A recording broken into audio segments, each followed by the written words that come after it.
This is Euclid Book 8, proposition number 6, and I'm going to go ahead and show this to you real quick.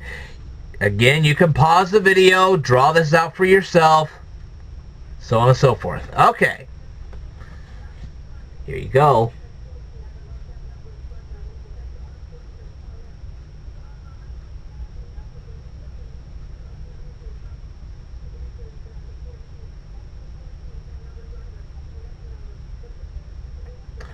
Okay.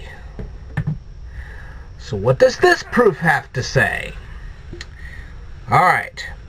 If there be as many numbers as we please in continued proportion, we've been through this many a times, and the first do not measure the second, neither will any other measure any other.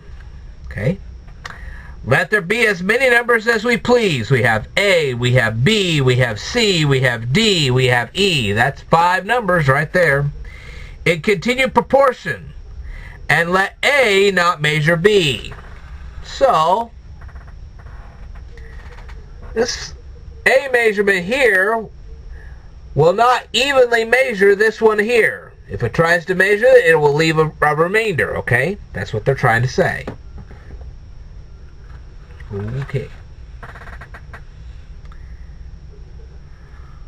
I say that neither will any other measure any other. Now, it is manifest that A, B, C, D, and E do not measure one another in order. For A does not even measure B.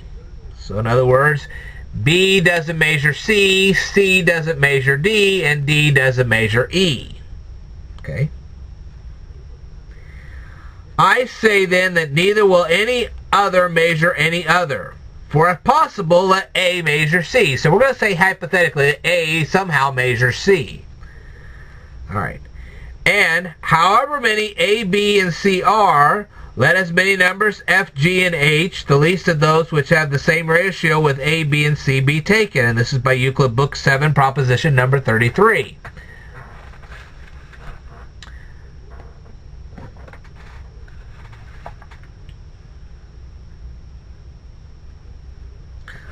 Okay, so now we got F, G, and H over here, and it's in the same ratio as A, B, and C. So far, so good.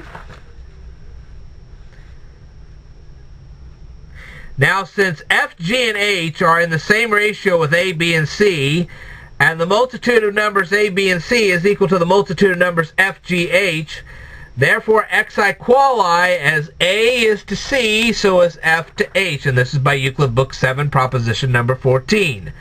Now you say, what? Okay. As A is to C, so is F to H. Okay? So we got, as A is to C, so is F is to H. Okay. So far, so good.